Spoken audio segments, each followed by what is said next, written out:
Hey, it's me, Jesus Christ. Today what I'm going to be doing is starting a series on reloading if you don't got a lot of space and don't want to get a lot of equipment or can't afford a lot of equipment or whatever. This is for you if you can't have a whole reloading shop. You can still produce effective hand-loaded ammunition at home. I'm going to be going over three separate ways that I use. First one, this is actually my reloading bench. This is a block of wood that I found on the side of the road one day, and I attached a press and a powder measure also that I kind of found on the side of the road. It's a long story, I don't want to get into it, but this is actually the press that I still use when I was living in a small apartment. I started using this because I didn't have a lot of room. This, you can disassemble it all, keep it all in a tub with all your, your powders and bullets and reloading dies and all that shit. You can still set up an effective reloading bench just sitting it on a chair and weighting it down a little bit, if that's the route you want to go. Now the second method that I'm going to be making another video of, I'm just showing you this thing here, is the Lyman 310. It is this one is a vintage one, but they still do make them. The new ones are aluminum, this is cast iron, but whatever. And this functions a lot like a press, except for you screw the pieces into the little hand gripper thingy and just do the press motion like that, and it does pretty much everything a reloading press does. Lee makes a different version of a little hand reloading thing. So there's multiple options for if you're looking for a little handheld one. With this, you can store it all in just a little plastic tub and store it on a bookshelf. So space is not a problem if you're using these. Now, the one I'm going to be doing today is the Lee Loader Kit, which is just a small kit like this for just one caliber. And what this has the advantages of is you don't need a whole press setup or anything, or you don't need to switch dies. It's only for one caliber, but if you're only shooting one caliber or you only want to reload one caliber, this can work for you. Now first I'm just gonna do a quick demonstration just to show how you can do it, and then on the second round I'm gonna kind of walk through it a little bit more detail.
One round loaded 308. Good to go.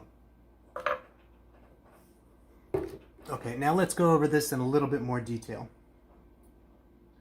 I'm not going to explain everything about reloading because there's plenty of other information like that out there. Watch some reloading for beginners videos, and I don't need to remake them.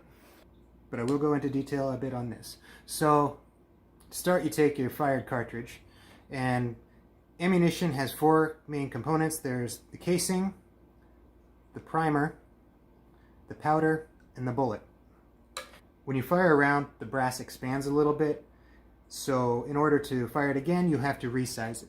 brass is strong and flexible, which is why it's used for ammunition cases, because it's a good metal for it. You can squeeze it back into shape so it will fit back in your gun. As it comes out, it'll be a little bit oversized because it expanded. So after every use, you need to resize your rounds.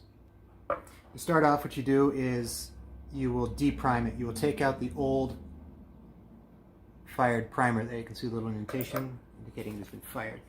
Take a decapping pin. It's a little pen-like thingy here that will go in. Stick it in, and you can kind of feel when it goes into the primer pocket, and then give it a little whack, and you'll feel it when it comes out. I'm going to spit the old one out down here. So the next step is to resize it. And this kind of resizing die, I think, requires a little bit of lubricant. Some, like carbide dies, don't. Some steel ones do. I'm not sure what these are, so I just got a little bit of lubricant sprayed on a paper towel, and I'm rubbing them down just in case. So this is the resizing chamber, the longer one with the fuzzy thing in the middle. Place it in like that, and you will bang it until it is flush. I like to use a small piece of hardwood like this, just to kind of give it even pressure. Don't bang on anything here with metal, because it will damage it. So now that this is resized, it has been squeezed back into its proper shape. The next thing we are going to do is prime it. So we're using a large rifle primer. Now we're using this little person, which is the priming chamber, and we're going to take the primer and set it face up in the center. And this is shaped so when you place the casing on the back, it will evenly go up in. And then you take the priming rod, which is this little thing here, place it there, and then give it some wax.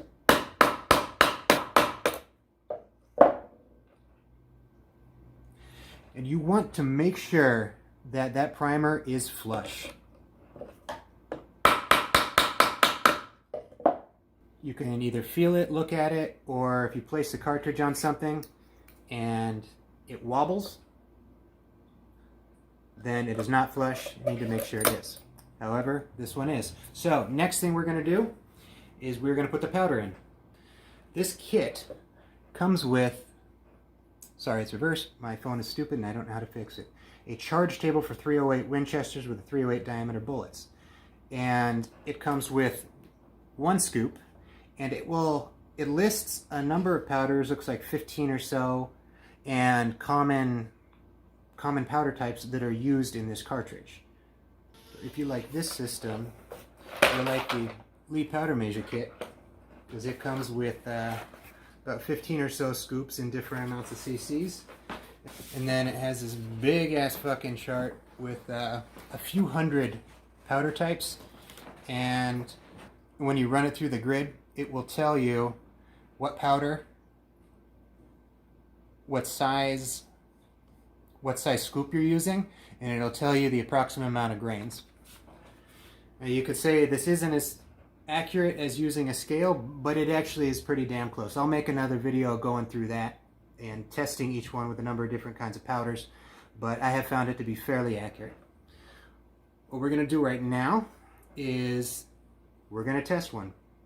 So this is powder measure 190. It does not say how many cc's it is on here, but we're just going to have to work with that. I don't think it matters actually. So turn on my little scale that I got at a little corner store. Kind of a weird thing with that. I believe that the person that sold it to me believed I was going to use it to sell drugs and would not accept a card payment for it. And I tried to explain that I was using it for ammunition, and it didn't work well. So a drug scale will work. That's the point that I'm trying to make. A drug scale is also a gunpowder scale. So when you scoop it, kind of scoop and over scoop a little bit, and then kind of tap it to even it out, and then go over the top, scraping sideways. You don't want to pack it down. If you pack it down, it'll make it more dense, which will throw off the volume. So now we are going to, ooh, I just spilled some there. So a little overpacked, tap it, scrape it like that. Do not pack it down, that will change the density and you don't want that. So what I'm going to do is I'm going to pour it in here. So the chart says that it should be 42 grains of IMR 4064. The scoop poured out 42.6 grains. So it's not precision, but if you consider it, 1 grain is 1/7,000th of a pound. It was off by 0.6. So that is within the safe range. A lot of the starting loads for this are 42 or 43 grains of 4064. This is right in between, so I do know that this scoop using 4064 will give me a suitable amount of powder. Normally, what you do is you will pour the scoop of powder directly into the chamber like this. However, I weighed it, so I'm not doing that. So I'm going to take the powder and I'm going to use a funnel to get it in. Okay, so now the powder has been poured into the cartridge. Now I'm going to take a bullet. Oh yeah, something I didn't mention. You'll want load data. Load data tells you what powder goes with what kind of bullet, what kind of cartridge, etc. I'm not going to go over everything about load data because there's a shit ton of information, but you need your load data, which is how much to use. I'm going to be using 150 grain Full Metal Jacket soft point. The load data from the Lyman thing says 43 or 42 grains of 4064 is a starting load. So I'm doing 42.6. Okay, now I'm going to drop the bullet down into this little chamber. And then this is the bullet seating rod. So we put it on top over here.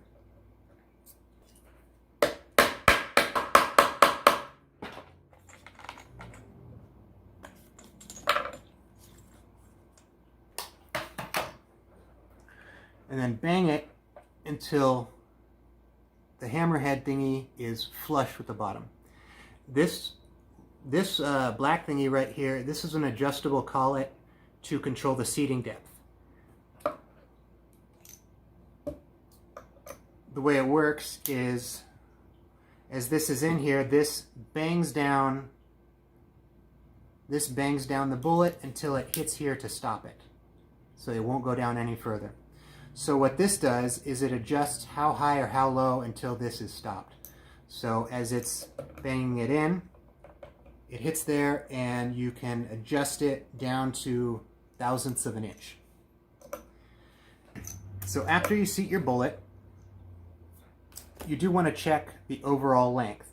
This is abbreviated in reloading manuals and on gun everything as OAL, and it will give you a measurement in inches. I'm going to be checking the Lyman reloading data for the OAL of a 308 Winchester with 43 grains of 4064 powder and a 150 grain jacketed soft point bullet. The suggested OAL is 2.735. So I'm going to take a micrometer. The most important thing is make sure that it chambers in your weapon, and also that it's not like crazy off, because seating it too deep can cause pressure problems. Seating it too long, it won't feed. And it is actually exactly 2.735. Must have been from a previous batch I did a while ago. But the collet does not need to be adjusted because this is the perfect length.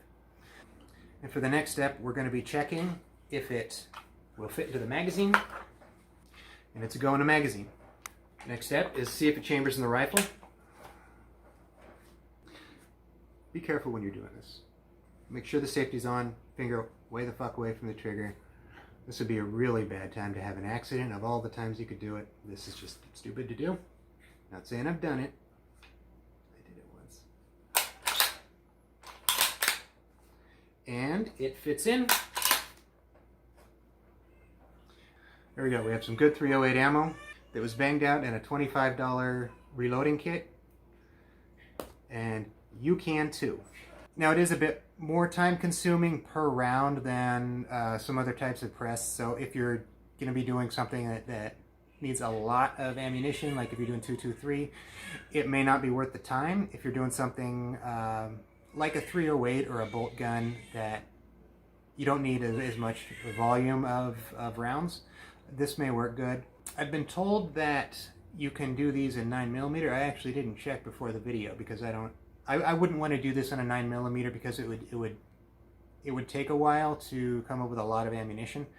But if you don't shoot high volumes and you got plenty of time, it's it'll work. I would recommend the Lyman for that, just because with that one you can switch a die, and then deprime 50 cartridges and then switch the die, resize 50, and instead of doing each step here, this has like a different process than a lot of the other reloading type stuff. But for a .308, it's perfect. I believe some of the newer ones have the ability to crimp. What crimping is where the bullet is held onto by the mouth of the case. Right now it's being held in by tension because I squeezed it back down and then shoved a bullet in a hole that was slightly smaller than it, so the tension of it is holding on. If you're firing it from a semi-automatic, where this is going to be stripped back and then jammed up in, if it's not crimped, what it can do is it can push the bullet back into the case, and that can give you some unsafe pressure levels, and that's bad. So don't use uncrimped rounds in a semi-automatic. I would recommend not using something. I would recommend not using this for something if you do need to be crimped. Lever action rifle is the same because they're in a tube and they are point to point. Don't do that because it's going to be putting pressure on it. It can do the same thing where it will push the bullet into the cartridge. Thank you for listening to this parable. I'm Jesus Christ, your Lord and Savior. Don't forget to invite me into your heart as your personal Lord and Savior. Give me money on Sunday. Remember to read the good book. Everybody needs to read the good book. Have a nice day.